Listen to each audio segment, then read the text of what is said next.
de Prensa Plus con Juan Carlos Iragorri. Bienvenidos a Club de Prensa en NTN 24. Transmitimos desde Washington, a 3 cuadras de la Casa Blanca, y también desde Madrid, en la Puerta de Alcalá, uno de los lugares más emblemáticos de la capital española.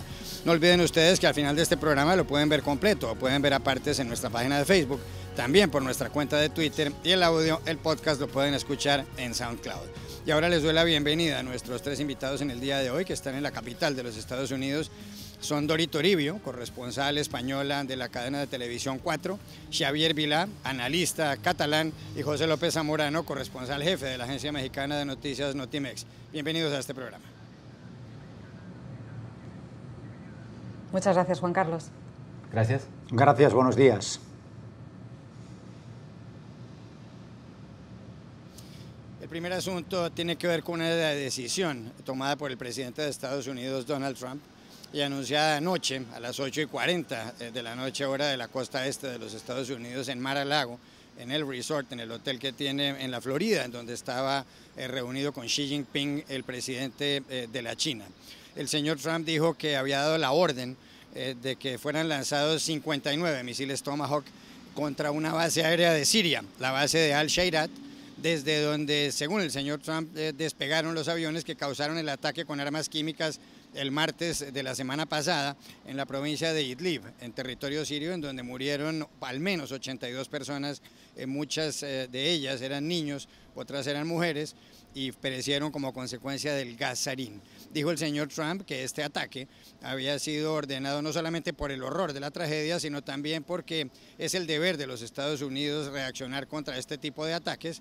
Y por otra parte, dijo el señor Donald Trump que Estados Unidos piensa encabezar o liderar una coalición internacional. La primera pregunta que quiero hacerles, Dori, Xavier y Pepe, es si lo va a lograr Estados Unidos, porque el portavoz del presidente ruso, Vladimir Putin, Dmitry Peskov, dijo que este ataque es un golpe a las relaciones entre Rusia y Estados Unidos, que están en un mal estado.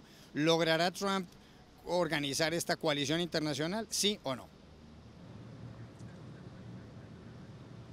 Es que esta coalición internacional ya existe. Existe una coalición internacional, forman 69 países, liderada por Estados Unidos, que están luchando contra el Estado Islámico en toda la región, en varios países de la región. Así que exactamente a qué se refiere Donald Trump cuando hace este llamamiento, que por cierto fue un llamamiento en ese discurso a la nación, un llamamiento bastante difuso. Dijo algo así como que el resto de países aliados ahora debía unirse a este intento, este ataque de Estados Unidos por el bien del planeta, por el bien del mundo. Dijo que era una cuestión de seguridad nacional no solo para este país, sino para todo el resto de países, para evitar que se sigan produciendo ataques químicos en Siria. Dijo que este era el objetivo fundamental para todos y hay que apelar a la seguridad nacional, y es así como hizo ese llamamiento a la comunidad internacional. Pero a mí me siguen quedando muchas dudas de exactamente qué llamamiento está haciendo. Si fuera realmente un llamamiento para formar una coalición, lo más lógico hubiera sido pasar primero por Naciones Unidas, por ejemplo. Y en este momento Donald Trump ha ordenado este bombardeo, que es el primer bombardeo que ordena la Casa Blanca contra directamente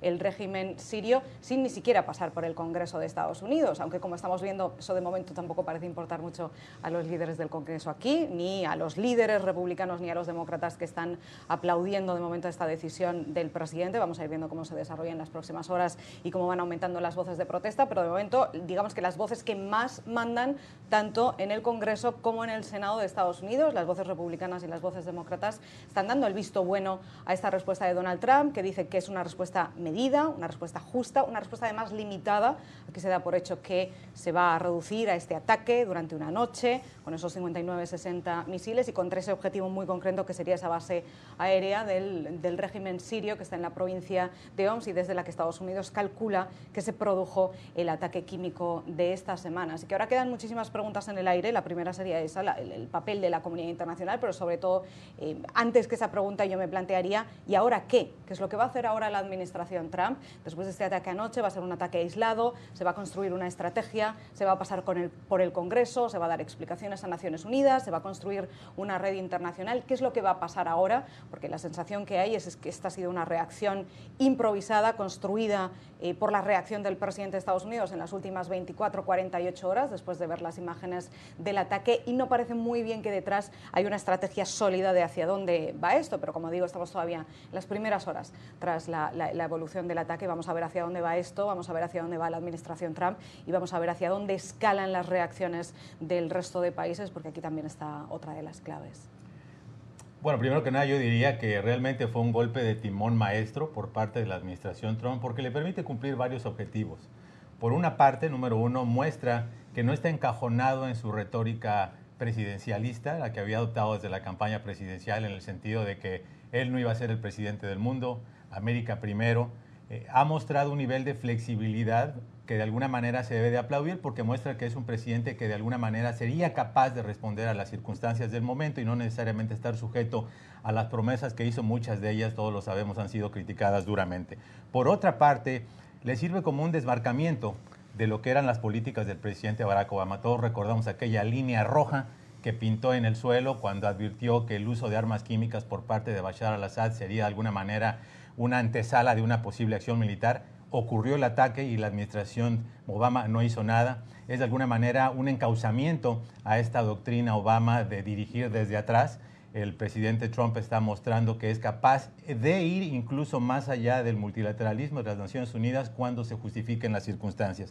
Por otra parte, también deja entrever que no va a ser rehén de esta noción de que iba a ser una marioneta del presidente Vladimir Putin, que iba a poner por alta prioridad esta buena relación, este gran activo, así lo dijo en la campaña presidencial con Rusia, y que de alguna manera, si las circunstancias, si el contexto, la sustancia lo amerita, él va a ser capaz de actuar independientemente que corresponda o no a los intereses de Rusia. Obviamente va a ser una gran prueba para la relación bilateral. La primera, la reacción de Rusia no se hizo esperar, la están considerando como una violación. Vamos a ver qué impacto tiene eso, por ejemplo, en las discusiones en el Consejo Nacional de Seguridad. Y la última, tampoco menor, es el tema de que ya no estamos hablando de todo el escándalo que hay en el Congreso con la investigación del equipo de transición con el señor Putin. Ahora obviamente esto pone una perspectiva muy diferente, de hecho de manera indirecta se distancia del tema de Rusia, muestra que no está casado con los intereses de Rusia. Eso tiene un efecto inmediato en las investigaciones aquí, como lo dijo Dori, ya lo vimos hace unos minutos en el Congreso, los senadores Charles Schumer y Mitch McConnell, ambos al unísono aplaudiendo la acción del presidente. Creo que de alguna manera es un bono político que corresponde a la decisión que tomó militarmente. Bueno, lo que pasa es que, respondiendo a la pregunta del señor Iragorri, también querría decir que una coalición nueva no se va a producir después de lo que ha ocurrido, y a la que ya se alude, la que Dori Toribio aludía, de que ya existe, es cierto que ya existe, pero yo dudo que esta acción vaya a incrementar el número de personas que forman parte de esa alineación, porque obviamente los países que se han alineado más cerca del régimen sirio están obviamente en contra de lo que ha ocurrido. A mí lo que me preocupa de esta situación es el grado de imprevisibilidad que hay en la acción tomada esta madrugada, hora de Siria, por Donald Trump, porque da la sensación, una vez más, que este señor se ha puesto delante de un televisor, ha visto un acto, en este caso atroz, asqueroso y que debe ser denunciado por cualquier persona, pero ha reaccionado a partir de lo que ve por la televisión. Otras veces lo hace por Twitter, esta vez ha ordenado un ataque militar. Entonces, claro, esto a mí me conduce a pensar que no hay una estrategia clara sobre qué quiere hacer esta Casa Blanca respecto al avispero sirio. Y eso me preocupa mucho. Además, Trump ha contradecido de un modo clamoroso su narrativa de campaña, donde criticó con dureza la postura de la administración Obama respecto a Siria, pero también dijo que nunca debería los Estados Unidos inmiscuirse en una acción armada en ese conflicto. Por lo tanto, aquí hay una contradicción clara. Luego se ha hablado aquí en la mesa de la reacción en el Congreso.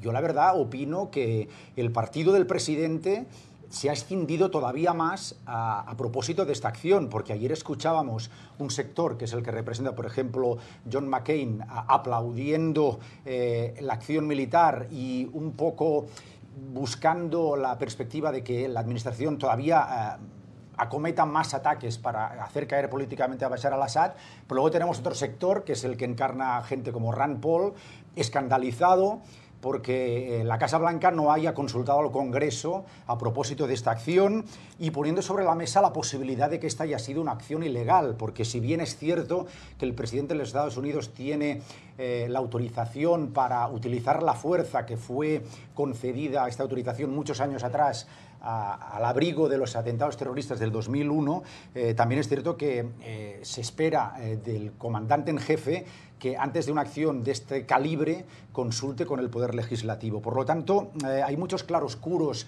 en esta acción militar. Me da la sensación que Trump ha actuado un poquito del modo que él actúa políticamente, es decir, sin tener clara cuál es la estrategia y en función de los acontecimientos del día, y eso me conduce a pensar que estamos ante una situación complicada porque Dios sabe lo que puede pasar mañana o al día siguiente y no sabemos exactamente cuál es la postura en general de la administración al respecto.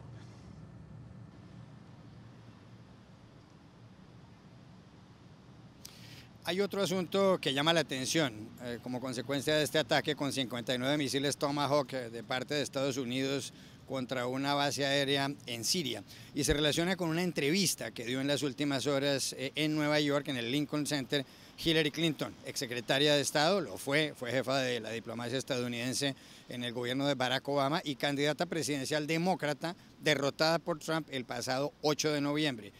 Hillary Clinton, en esta entrevista en vivo que concedió al periodista Nicolás Kristof del diario The New York Times, dijo que Estados Unidos ha debido ser más fuerte con Siria, que ha debido actuar de una manera más agresiva. ¿Se equivocó entonces Barack Obama con esa política quizá permisiva, por lo menos para los republicanos y para un sector de los demócratas, frente a Bashar al-Assad, el dictador sirio, un hombre cuya familia lleva desde 1971 en el poder en Damasco? Xavier Vila, Dori Toribio, Pepe López Zamorano.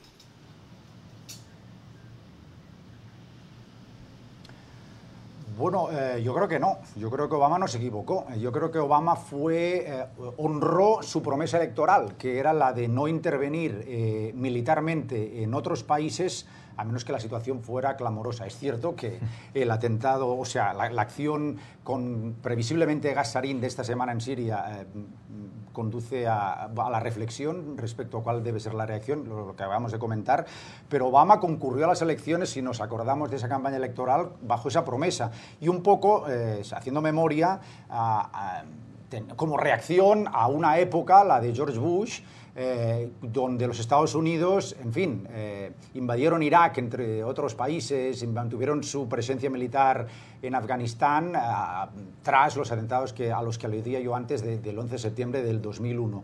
Por lo tanto, ese intervencionismo militar que explotó de algún modo bajo administración Bush fue lo que Barack Obama y el Partido Demócrata denunció en la campaña electoral, primero en las elecciones de medio plazo del 2006, donde todo era Irak y los demócratas concurrieron a esos comicios denunciando la invasión iraquiana y con eso consiguieron la mayoría, las dos cámaras, ni más ni menos. Y luego al abrigo de eso, Barack Obama ganó las elecciones diciendo que Estados Unidos tenía que marcharse de todos esos sitios y adoptar una postura, vamos, si me permite la expresión, más pacifista. Vamos, aunque eso es muy discutible teniendo en cuenta el músculo militar de los Estados Unidos.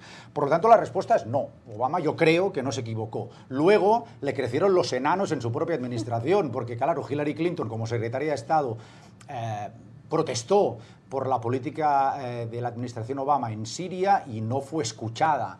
Ella luego en campaña aprovechó para decir que tenía la razón. Bueno, eso es discutible y reescribir la historia mirando atrás es relativamente fácil. Seguramente hubiera sido más aconsejable o mejor para el mundo que Hillary Clinton, en el momento que tenía responsabilidades, hubiera intentado forzar más la máquina para que sus decisiones o sus ideas fueran mejormente escuchadas en el seno de la administración Obama. Bueno, yo por mi parte creo que sí fue un error y de hecho creo que fue uno de los errores más importantes de toda la presidencia de Barack Obama, tanto la reacción en Libia como después la reacción en Siria. Esto es algo que se ha analizado mucho en el balance que se hizo cuando Barack Obama salió de la Casa Blanca. Entre sus grandes debilidades en la política exterior era cómo había manejado estas dos crisis, y esto es algo que incluso lleva a reconocer el mismo presidente de Estados Unidos en una de sus últimas entrevistas, que quizás uno de sus grandes arrepentimientos es que hubiera manejado esta situación de otra manera, pero con la información que tenía en su momento es la decisión que tomó, y además se debe a muchísimos factores. No nos olvidemos que era una situación muy complicada. Esto no se trata solo de que Barack Obama quisiera o no quisiera, aquí hay muchos factores, empezando por esa propia prudencia que definía al presidente de Estados Unidos, que en algunos casos es una fortaleza, en muchos casos políticos fue una fortaleza, pero en este caso concreto, en Libia y en Siria, esa paciencia se acabó traducida en una reacción demasiado lenta y demasiado dubitativa que se interpretó como debilidad por muchos países del mundo y también por mucha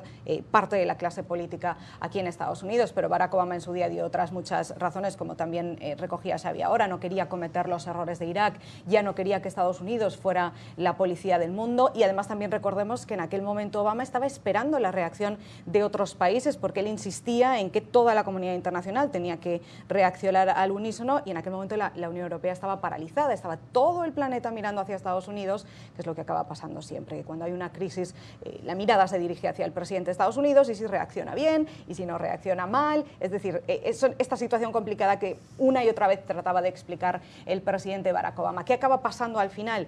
Que pareció que él no hizo nada y se convirtió en su propia debilidad, pero insisto, había muchos otros factores. Recordemos que también en 2013, cuando Barack Obama solicitó al Congreso de Estados Unidos hacer exactamente lo que ha hecho ahora Donald Trump, el Congreso entonces, ya con mayoría republicana, le dijo que no, que una intervención de ese estilo solamente iba a empeorar la situación sobre el terreno y iba a tener malas consecuencias para todos, para Siria, pero también para Estados Unidos. Y este no también se lo dijo la comunidad internacional. Por eso es muy sorprendente ahora como esto parece el mundo al revés y de repente el Congreso está aplaudiendo esta decisión de Donald Trump, cuando este mismo Congreso, muchas de estas mismas voces republicanas dijeron que no a Barack Obama en 2013. También muchos líderes internacionales dijeron que no entonces. Y el propio Donald Trump, recordemos que entonces, en 2013, existen esa retahíla de tweets todavía que se están recuperando ahora estos días, diciéndole a Barack Obama que se estaba equivocando, que no debía intervenir en Siria porque Estados Unidos no ganaba nada en ese conflicto y que además debía pasar por el Congreso, cuando ahora el presidente Trump ha hecho exactamente lo contrario. Por eso estoy intentando describir este mapa de lo que ocurrió entonces, que era un mapa muy complejo. Había muchas razones, algunas razones eran culpa directa de Barack Obama, pero otras eran resultado de las políticas de la oposición. Pero al final, ¿quién es el responsable en estas situaciones? Es el presidente de Estados Unidos, y pase lo que pase, quien parece que no está haciendo nada, que es lo que ocurrió, fue Barack Obama. En algunas cosas por su culpa, pero en algunas otras cosas por culpa de los demás. Y es esta situación heredada la que está aprovechando ahora la administración Trump para echar las culpas todavía al expresidente de Estados Unidos, aunque la situación era muy complicada y aunque al final se ha acabado haciendo exactamente lo que Barack Obama quería hacer hace 4 años. Sí, definitivamente fue un error. Yo creo que fue el peor fiasco de la política exterior de Barack Obama, cuyas consecuencias seguimos viendo en este momento por el advenimiento y el crecimiento, especialmente del Estado Islámico. Por más que sea entendible y razonable que haya llegado a la presidencia con una bandera pacifista o cautelosa o multilateralista, como se le quiera llamar, en geopolítica no hay vacíos. Y cuando hay un hueco, alguien lo llena. Y en este caso, la percepción de falta de credibilidad cuando el país del era unipolar, la gran potencia hegemónica militar, dice algo y no lo cumple, obviamente hay un problema de credibilidad que tiene consecuencias en el mundo real. Eso lo estamos viendo en este momento. Que la señora Clinton ahora esté viendo para atrás es positivo. Siempre es bueno reflexionar de las lecciones de la historia. El hecho es que ella promovió que se armara la oposición siria, no se hizo. Después se hizo tarde y armaron, me parece que a 2 o 3, una cosa risible. Realmente esa es una mancha definitivamente en el legado histórico de Barack Obama, y ahora probablemente el presidente Trump va a tratar de capitalizarlo, aunque lo importante, como decía Dori en su pregunta, es ¿qué sigue? ¿Fue una llamada de alerta, simplemente un golpe, no lo vuelvas a hacer, o realmente va a ser el escenario de una nueva política y de una nueva filosofía para intentar resolver los problemas serios que hay en el Medio Oriente y en otras partes del mundo? Ya regresamos al Club de Prensa Plus. Volvemos a Club de Prensa Plus en NTN 24 desde Washington, a 3 cuadras de la Casa Blanca, y también aquí desde Madrid, frente a la Puerta de Alcalá, en la capital española. Hay otro asunto que se relaciona con el gobierno de Donald Trump y ha sido noticia a lo largo de la semana. El primer punto tiene que ver con que Stephen Bannon, quien fuera el director, el jefe de Breitbart News, una página web de noticias económicas y un hombre considerado de ultraderecha, ha sido desvinculado, marginado del Consejo de Seguridad Nacional, un organismo donde se toman las principales decisiones en materia de seguridad nacional en los Estados Unidos. Al parecer, el señor McMaster, el asesor de seguridad nacional de Donald Trump, logró sacarlo de ahí, no se sabe exactamente bien por qué. Eso por una parte. Y por otra parte se ha filtrado en varios medios de comunicación en los Estados Unidos que ha habido una disputa, una pelea seria entre el señor Bannon, el único hombre que además tenía permiso de entrar a la oficina oval de la Casa Blanca sin golpear a la puerta, y además lo podía hacer sin corbata, detalle que no parece ser menor. El señor Stephen Bannon ha tenido rifirrafes con Jared Kushner, el yerno y otro de los principales asesores del señor Donald Trump. Bannon, según estas informaciones, se ha referido al señor Kushner como un globalista, término despectivo que utilizan frente a algunos conservadores más bien de centro, la ultraderecha en Estados Unidos. ¿Qué consecuencias puede tener esto en el gobierno del señor Donald Trump, esta pelea entre Bannon y Kushner? Pepe López Zamorano, Dori Toribio, Xavier Vila. Puede tener consecuencias muy significativas, ¿no? Las batallas palaciegas en la Casa Blanca son probablemente tan añejas como desde el primer día que John Adams la ocupó. Sin embargo, en este caso estamos hablando no solamente de batallas de facciones, de personalidades, sino de filosofías y conceptos muy diferentes. Por una parte tienes a la corriente nacionalista, que encabeza el señor Steve Bannon. Algunos dicen que incluso borda con el racismo, la xenofobia, el nativismo, mientras del otro lado tienes a una corriente más globalista, más realista, que busca de alguna manera un tipo de acercamiento constructivo y positivo con el resto del mundo, que considera que Estados Unidos no puede luchar solo en ninguna de las grandes batallas, ninguno de los grandes retos que tiene por delante. Entonces, el hecho de que se empiece a cambiar ese balance interno en la Casa Blanca, justamente después de que esta facción de Bannon aparentemente había adquirido demasiado poder y que se reflejó en las primeras órdenes ejecutivas migratorias y también en la táctica y en la estrategia de cómo perseguir esta reforma de salud, y que por supuesto se topó contra un muro por una parte en el aparato judicial y después en el Congreso, está dándole una nueva oportunidad a las fuerzas que están buscando, a los grupos que están buscando una manera más constructiva de acercarse al mundo y de tratar también de resolver los asuntos internos de Estados Unidos. En ese sentido, parece ser pues muy positivo el hecho de que se dé esta salida. Los tiempos fueron impecables, que salga justamente un poco antes de que se lleve a cabo este ataque a Siria, lo cual de alguna manera despoja de una interpretación o lectura política este ataque. Yo creo que en general vamos a ver qué pasa. Yo creo que es demasiado temprano para declarar que uno de los grupos ha ganado. Probablemente en la medida que los otros grupos o que las facciones muestren que están siendo capaces de articular y aterrizar la ambiciosa agenda del señor Trump, tendrán algún tipo de ascenso o en sentido inverso. Así que yo creo que en este momento estamos viendo lo que es una readecuación en tiempo real de las fuerzas internas en la Casa Blanca. A mí, sin embargo, no me parece tan grave. Creo que en todos los gobiernos hay peleas internas y que esta además es una pelea muy natural porque hay gente muy diferente dentro de esta Casa Blanca. Y además creo, y posiblemente soy la única persona en este planeta que cree esto, pero no creo que estén dejando de lado a Bannon, porque él sigue siendo el jefe de estrategia de la Casa Blanca, que es uno de los cargos más importantes. Lo que sí creo es que ha dejado de ganar peso y poder en la Casa Blanca. ¿Por qué? Porque hay otras dos personas ganando mucho más peso que él, que serían el teniente general McMaster, que es el nuevo asesor de seguridad nacional en sustitución de Flynn, y Jared Kushner, el yerno de Donald Trump, que cada vez está ganando más terreno, y no solo en la Casa Blanca, sino también, como estamos viendo, está pisando territorio diplomático del Departamento de Estado. Es ahí, para mí, esta sería la gran preocupación, el ascenso del yerno de Donald Trump, más que las peleas internas, que está muy bien como cotillo político, pero más allá no estoy segura de cuál es la traducción real en la política estadounidense. Y Kushner, el yerno, es el que ha catapultado a Bannon fuera, y Bannon, que ha sido víctima del fiasco en la aplicación de la ley sanitaria que Trump quería implementar y del fiasco en el veto a la entrada de inmigrantes, y está pagando la factura.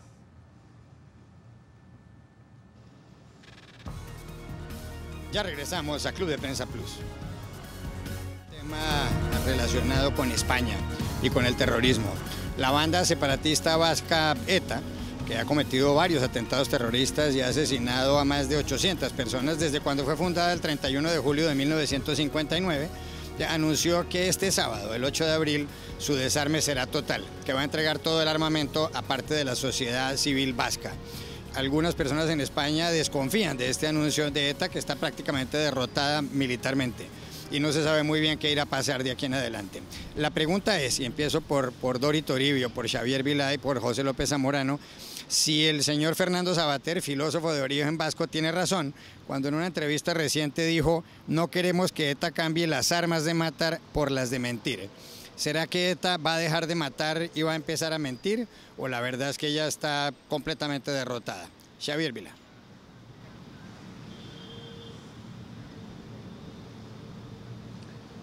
Bueno, pues es que este tema, perdone que he tardado un momento en responder porque necesito respirar hondo, ¿sabe? Porque, mire, no, yo creo que Fernando Savater no tiene razón.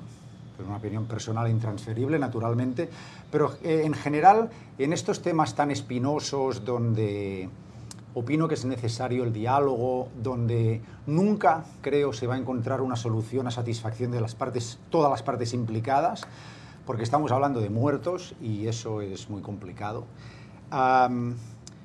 Darle este tipo de protagonismo a una persona como este filósofo, que durante los años se ha alineado con las opciones más extremas, con el discurso más rancio, con una extrema derecha incapaz de entender, pues a mí me suscita, en fin, mucha preocupación que este tipo de ideas sean mainstream, como daban aquí, es decir, que tengan una avenida muy ancha y amplia de difusión sin contrastarla con otras ideas. Yo creo que aquí lo que hay que celebrar es la desaparición de la violencia y lo que nos conlleva a decir que esperemos que ya no va a haber más atentados, más muertos y se va a terminar ese dolor producido en Euskadi durante todos estos años. Hay mucho que se debe denunciar sobre lo que ha hecho la organización terrorista, su brazo político. Es injustificable, ninguna vida humana se debería nunca, jamás perder por un ideal político. Es repugnante que esto ocurra y se debe denunciar, en fin, nunca es suficiente la denuncia. Dicho esto, durante la historia nos hemos dado cuenta, hemos conocido acciones también desde el aparato del Estado español para, en fin, tirar hacia adelante una guerra sucia donde se torturó a gente en cuarteles de la Guardia Civil, donde se vulneró la ley española misma que pide, y está esto escrito en las leyes españolas, que los presos estén lo más cerca posible de sus lugares de residencia. Estas son cosas que el gobierno español ha vulnerado, sus propias leyes. Entonces, esto no se puede comparar con un muerto jamás de la vida. La única cosa que digo es que generalmente este tipo de conflictos tienden a solucionarse mejor a través del diálogo. Lo que ha ocurrido en Euskadi durante todo este tiempo es un problema político.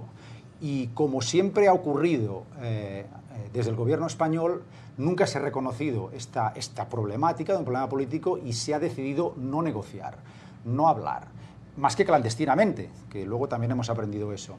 Por lo tanto, esconder el problema bajo la alfombra yo creo que no es una solución, porque incluso hoy en día, si miramos la composición del Parlamento vasco, que tiene 75 escaños, nos damos cuenta que el Partido Nacionalista Vasco tiene 28, Bildu, que es el partido político más cercano a la organización terrorista, tiene 18. El resto de partidos, Podemos con 11, los socialistas vascos con 9 y el Partido Popular con 9, tienen una representación legítima e importante, pero mucho menor que la de los nacionalistas vascos. Con lo que, insisto, esconder el problema debajo de la alfombra no va a solucionar a medio plazo una petición de una sociedad que quiere una solución distinta. Bueno, este es un tema muy complicado, además es un tema muy difícil para los españoles. Yo lo que diría es que la celebración del fin de la violencia no es incompatible con una actitud de cautela, y en este momento me parece que la receta de la cautela sería lo más idóneo. ¿Por qué? Porque primero hay que ver exactamente qué va a explicar ETA durante el fin de semana, qué es lo que va a hacer, cómo va a cumplir realmente ese desarme total. Vamos a ver lo que dice, porque no sería la primera vez que ETA dice una cosa y después no acaba siendo exactamente así. Vamos primero a escuchar las partes, vamos a ver cómo es esa puesta en escena, que algunas veces también esas puestas en escenas de la banda terrorista resultan ser más teatro que después realidad, y vamos a ver qué pasa aquí, y sobre todo vamos a ver si se abre una puerta o no hacia la disolución total, que sería el objetivo último. Por eso a mí siempre me gusta compaginar esta cuestión de sí, celebración que es una victoria de la democracia contra el terrorismo, pero vamos a mantener esa cautela hasta ver cómo se concreta todo esto. En cuanto a las palabras de Sabater, yo siempre encajo todas estas reacciones de escepticismo o de crítica ante lo que pueda pasar, no solo ante la banda terrorista ETA, sino en general en todos los países. Cuando se producen estas posiciones escépticas, yo siempre lo encajo en las dudas o el dolor incluso que genera la posibilidad de la impunidad. Y esto no solo lo vemos en España, esto lo vimos en Irlanda en su día, lo estamos viendo en Colombia también. Es decir, estas posturas que yo creo que son más emocionales, viscerales, de dolor, esta sensación de que nunca se va a conseguir hacer compensar, pagar de alguna manera a las víctimas, que se quiere restaurar un sentimiento de justicia, se quiere aliviar un dolor que no estoy muy segura que sea posible aliviar, se quiere recibir un perdón. Es decir, toda esta sensación de impunidad muchas veces produce en sectores de la población una sensación o un efecto de cerrar los conflictos en falso. E insisto, esto lo hemos visto, este mismo debate lo hemos visto en muchos otros países, en muchos otros procesos de paz. Es un debate que además yo creo que es importante ponerlo sobre la mesa, porque es importante no cerrar en falso los conflictos para que no vuelvan a reabrirse, y sobre todo para curar bien esas heridas que quedan de fondo y que muchas veces van relacionadas con ese dolor de las víctimas, de sus familias y en general de todos los ciudadanos, en este caso de los ciudadanos españoles. Para nosotros el tema del terrorismo y el terrorismo de ETA ha sido y será un asunto muy complicado, como es lógico. Sí, yo solo agregaría que muchos países hemos vivido ese tipo de temas, movimientos armados donde ha resultado la pérdida de vidas humanas, y obviamente esas cicatrices son muy difíciles de sanar. En este caso, ETA había decidido desde el 2011 básicamente un cese al fuego. Ahora estamos viendo las señales de una posible deposición de todas las armas. Yo creo que es un gesto positivo, como lo dijo Dori, lo hemos visto en otros países. Vamos a ver, todavía interrogantes, todavía puede haber piedras en el camino, pero el hecho de que se dé este paso en busca de otro tipo de actuar en el escenario nacional me parece en general como una cosa positiva.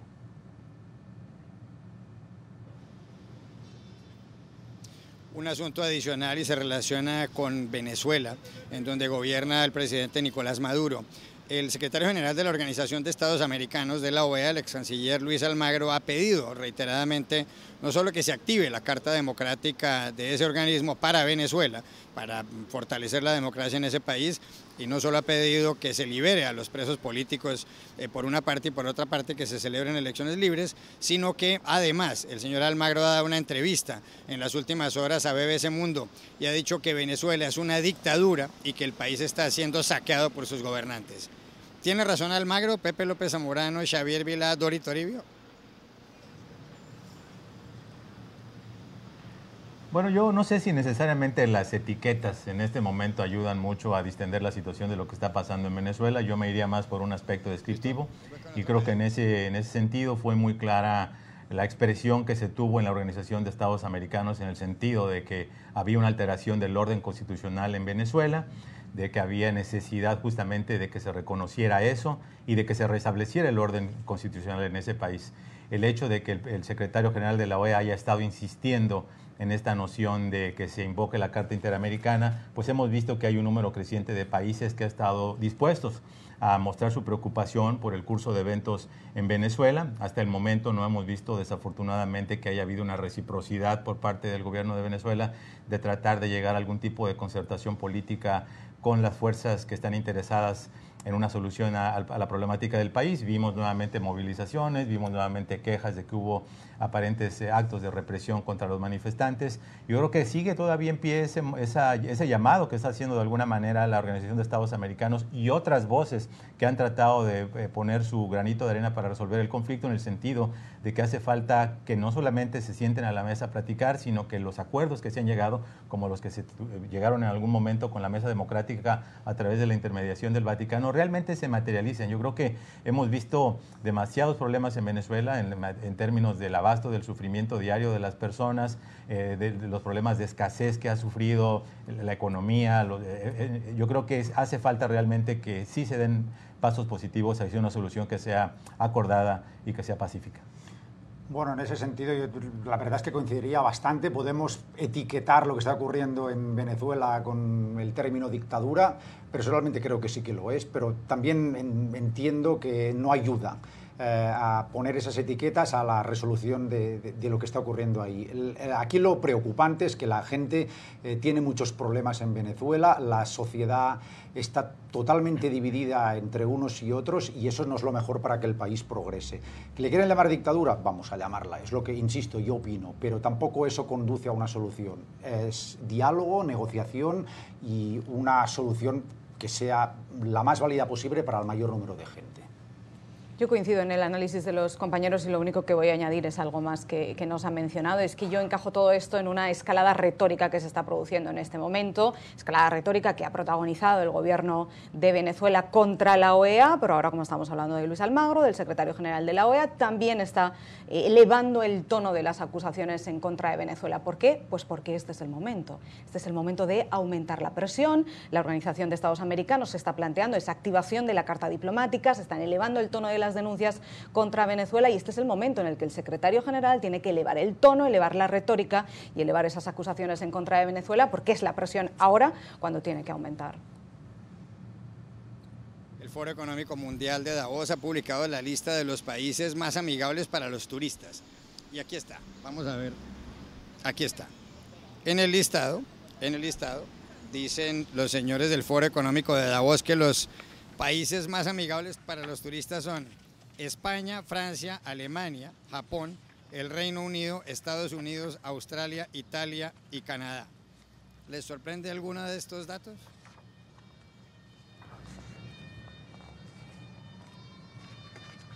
Bueno, a mí me sorprende lo de Japón, que creo que se acaba de incluir en esta lista, y además de repente aparece el número 4 y antes no estaba, y además es el país que mejora, que más ha aumentado, que más ha mejorado la nota con respecto a esta elaboración por estos criterios que se manejan. No me sorprende, y esto no va a sonar muy justo ni muy objetivo, pero no me sorprende lo de España, porque independientemente de que sea española, pero como sabemos la industria turística es una industria muy potente en España, funciona bien, se recibe mucho turismo, ese turismo incluso está aumentando estos últimos años porque se sigue recibiendo cantidades importantes de turistas y gente del mundo que quiere venir a España a verlo, a disfrutar de la cultura y de la comida, así que en principio no me extrañaría ese primer puesto, tampoco el segundo de Francia ni de Alemania, pero me quedo con Japón, que es lo que yo sí me he sorprendido al verlo.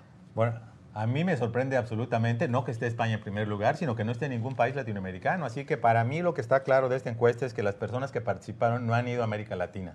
Porque definitivamente, yo conozco varios de esos países, son países amigables definitivamente, pero realmente la hospitalidad, el calor humano de los latinoamericanos no tiene comparación. No me sorprende, coincido además, estoy muy de acuerdo, pero ojo con lo que está pasando en España, no se mate la gallina de los huevos de oro, porque uno va a cualquier ciudad de origen nuestra ahora, yo no reconozco mi ciudad, es un parque Disney para turistas, hay que mantener también lo auténtico de cada sitio, si no, la gente no va a tener tanto incentivo para venir.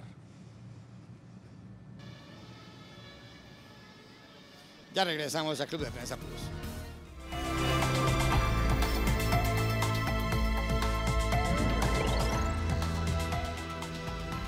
Volvemos a Club de Prensa Plus en NTN 24. Dori Toribio, ¿para quién fue esta semana una semana fatal? Para mí ha tenido una semana muy mala el presidente de Rusia, Vladimir Putin, porque además ha sido una semana. El lunes Era uno de los líderes mundiales con una posición más fuerte en ese momento, ante el caos que se estaba viviendo, el caos político en Estados Unidos, con Rusia como protagonista, con esas dudas de si el presidente Donald Trump o su equipo o su entorno más cercano se reunieron en algún momento con Rusia y esa interferencia electoral de fondo. La semana empezaba así, con, digamos, Rusia el poder en la mano, con la sartén con el mango, como decimos en España. Y de repente, en 48, 72 horas, Rusia ha pasado a ser el foco, el objetivo, el ojo del huracán del resto del mundo por el ataque químico en Siria, Rusia como aliada del régimen de Al-Assad, y el presidente de Estados Unidos, que hasta ahora parecía uno de los líderes más amables con Putin, de repente ha intervenido también en Siria y deja esa potencial buena relación en suspenso y a Putin bastante debilitado, en mi opinión. Pepe López Zamorano, ¿para quién fue esta semana una semana nefasta, una semana fatal? En mi caso, yo pondría al asesor presidencial Steve Bannon. Creo que el hecho de que haya sido removido del Consejo Nacional de Seguridad, donde se había colado por la puerta de atrás, aparentemente sin un entendimiento claro del presidente, muestra que esta corriente que ha sido identificada con la búsqueda de la destrucción del Estado benefactor, de la línea dura de inmigración, del aislacionismo internacional de los Estados Unidos, está perdiendo terreno frente a esta sección mucho más globalista, así que vamos a ver qué pasa de aquí en adelante. Xavier Vila, ¿para quién fue esta semana una semana horrible, una semana fatal?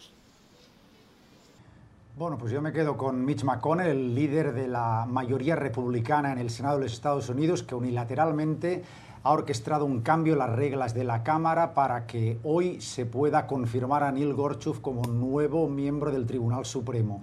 Es un día triste para el legislativo norteamericano que por años vamos a recordar, porque esto acaba con el filibusterismo, que no es estrictamente malo, pero cambia las reglas de un modo sin negociar, que rompe con toda la idea de la democracia norteamericana.